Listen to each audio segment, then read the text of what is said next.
I know I should charge for consultation fees, but let's just rip it, okay? Hello, I'm Emmet Ryan, and welcome to Ball in Europe. And there's lots of stuff I could be talking about today. I could be talking about all the various bizarre things happening in the UK, both in the Super League and just Glasgow alone. I could be talking about why I really believe Ireland will make women's Eurobasket before I turn 50.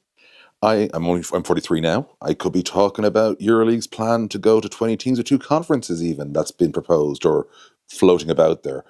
But no, we're here to get a bit more basic because the Dallas Mavericks, who you may be aware recently traded Luka Doncic to the LA Lakers, have a crisis management issue, and that would be the mother of understatements in that they had their first home game back and they decided that fans who were not happy with the decision to trade Luka should be silenced. And somehow this has become a bigger problem for them.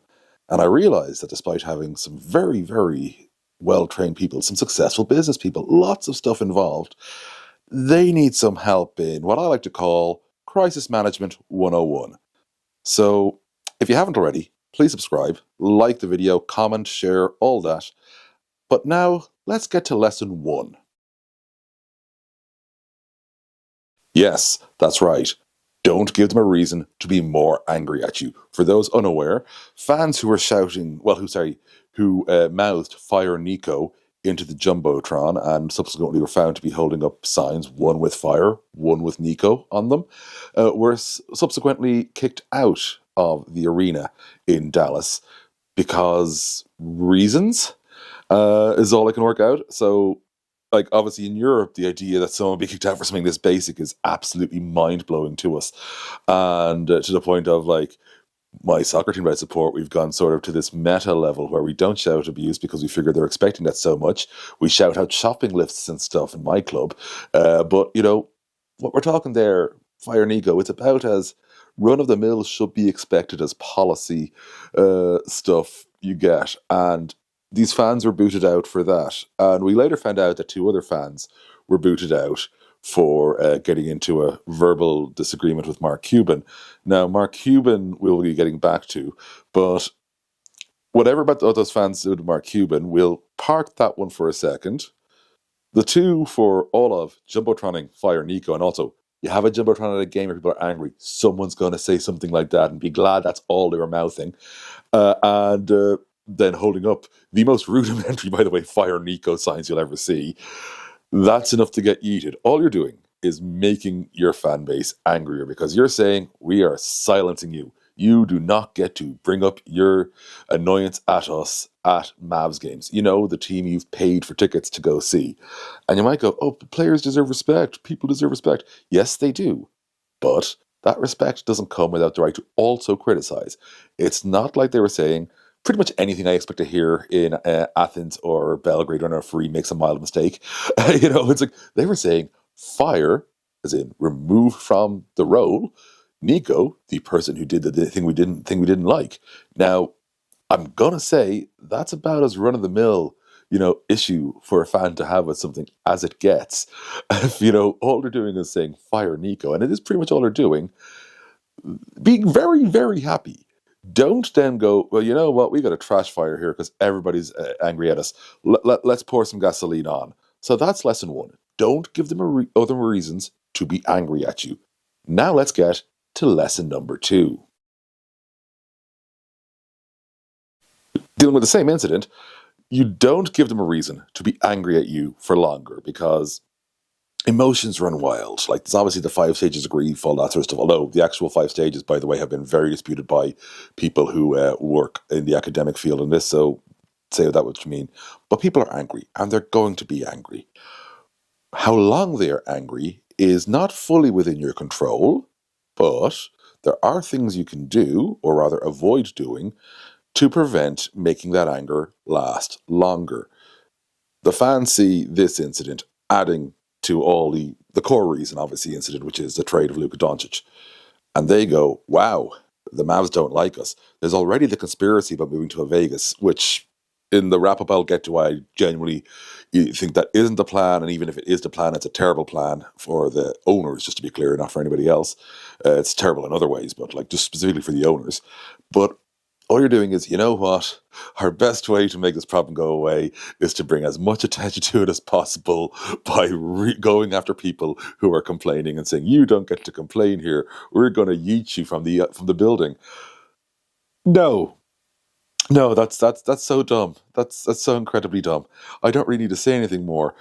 All you've done is extend the anger and guarantee there will be loud Fire Nico chants at Mavs games for the rest of the season and possibly longer. Let's not forget the key piece you acquired in the Luka Doncic trade, Anthony Davis, managed to get injured in his first game for the Mavs. A game he was playing really well in, which is so unfortunate. But you might go, well, that was beyond our control. We couldn't have seen that. You know what? You're right.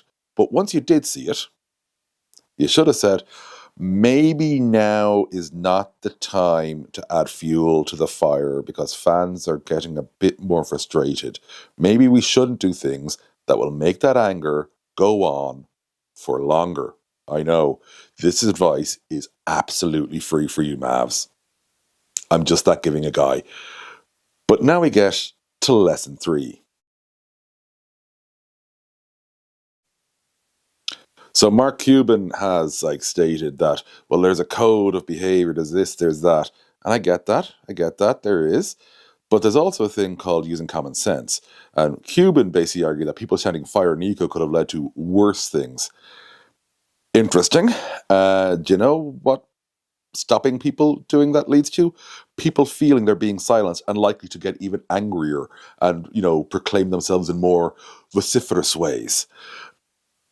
Now, the two who engaged with Cuban, apparently they were seats for 20 rows back from Cubes. Cuban had to know he was going to get something verbal out of it. And, Mark Cuban's a big boy. He can give it as good as he gets verbally. I've seen Shark Tank. He can dish it. And all he's saying is he can't take it here. And you may go, I've got the right to watch the game in peace. I was the owner for a championship. I was the owner when we drafted Luka. Yep. Mark Cuban has done a great service to the Mavs. Obviously, there were mistakes along the way with some of the trades. That happens. But mistakes happen. Mark Cuban, largely speaking, as an owner of the Mavs, former owner, has done a great service to Dallas. And he probably should be given less of the grief and abuse than most. Him towing a company line is one of the dumbest things I've ever seen this man do. And this is a very smart, very successful man. And him kind of going, yeah, we have to stop fans from saying "Fire Nico." Literally, remember, this is all we're talking about. And you got to realize most of my viewership here for the Americans tuning in are European. And they're, but also we'll get to American fans before. Most of the American pro sports fans, sorry, just for your sake, tuning in, or my viewers are European. And they're kind of going, seriously, that's all they were saying, "Fire Nico"? There was a bit of swearing with Cuban, apparently. But apart from that, yeah, most of these incidents are around 2 words, "Fire Nico." And yeah, Cuban, by just responding, has made the mistake here. Shut up. Seriously, this is the best advice I can possibly give. Stop talking. Stop talking about the trade. Stop, trying to defend yourself, trying to justify it. All of that, all the various, things that have been spread about what they thought of Luka's conditioning and all that. Maybe don't have him play record or NBA's are leading minutes at every level, NBA leading usage, all those other things. If you want to make that point, by the way, last season, just going to say that. Throwing it out there, doesn't really help your argument that, yeah, the guy's overweight, possibly, but still delivering, doesn't really help your argument. So maybe just stop talking. Stop talking. People are angry. And the last thing they want to hear from you is anything to justify this. And you may go, but we got to... No, you don't. You don't. What you got to do is let this burn out. You've got to let this anger and flame burn out. Because all you're doing right now, with your responses, with your defenses, with every single action you do, is giving the people that don't like the decision you made more reason to be angry at you. The most important thing you can do in crisis management is stop talking. Cuban defending, just because he's liked by Mavs fans, they're going to see what he said, and he said he's gone with the new ownership. See, even that doesn't help. There's absolutely no upside right now in talking. So what do you do? You accept and you listen. You're not going to get Luka back. We know that. Your assets you've brought in for Luka are pretty paltry. Let's not answer around it, but such as. You plan for the future, and more importantly, you let the fans be heard. You let their voices be heard. You show, respect for their emotional stake in the basketball team. As I saw posted somewhere yesterday, Dallas Cowboys are America's teams. Dallas Mavericks truly belong to Dallasites, so to speak. And that's kind of important. And like I was mentioning there, fans of American pro sports teams versus European. Fans of college sports in America are used to saying some pretty, pretty bad things too. So, they must also be looking at this kind of going, they kicked him out over saying the words fire Nico. Yes, my fellow college sports fans, that's what they did. And I'm sure even now, somebody somewhere is thinking, there might even be Mavs employee, but even there's someone who just happens to agree with the Mavs front office. Like, no, there was this, there was that. I was like, again, everything you say is making the people angry, just angrier for longer. And you do not want to make people angrier for longer. You just don't want to do that. So you listen, you politely say we respect the feelings, we know a lot of people are hurt, and we'll do our best going forward. And nothing more. Absolutely nada. People ask you in press conferences to expand on that. Goes, obviously, we haven't worked it all out yet, but or there's details still being panned out. But long term, I think you'll see that we'll do the best for this franchise. All those roughly words, but without all the other stuff on the side, without the bits about Luka did this or you can't say fire Nico. And even then, the description I gave there might have been longer than you ought to go. Keep it short, keep it tight, say as little as possible. So now onto the conspiracy theory just before you wrap up, which is, I've seen this going around a bit. This is all the good thing to move to Vegas. If it is, it's incredibly dumb, by the way, of the ownership. One is obviously Dallas's huge media market in its own right. But the other key thing is that you think the NBA is just going to let an existing franchise take Vegas easily? And I say the NBA, I mean the other 29 team owners, because all 30 team owners stand to get serious money from the expansion fee that will come with an eventual Vegas team. I expect there to be eventual expansion teams in Vegas and Seattle. I've never been subtle about this. They're the two logical markets in terms of value, in terms of impact, in terms of just basically making more money for the product. And going to 32 teams solves a lot of neatness problems with the sport. 32, just, anything divisible by 4, basically, or sorry, in factors of 4 rather, works well. Not divisible by 4, not factors of 4, divisible by 4 tends to work better. So, doubles of doubles, if you know what I mean. So, yeah, really is that simple. You just go to 32 with an expansion team.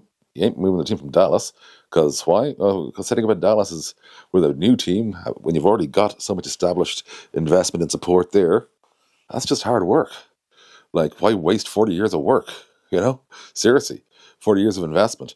You might go, well, it's different people's money. I mean investment by the league and making this work. That's the league's money, really, in terms of sort of the time. And so the NBA stands to gain more from an expansion fee in Vegas than any new expansion fee in Dallas, were they to bring a new team there, because it would obviously be the new, parachute market. So that's the simple, dumb stuff. And yeah, there were so many other things I could have done a video on today, but I felt that me doing basic crisis management made the most sense. If you haven't already, please subscribe. Really does help.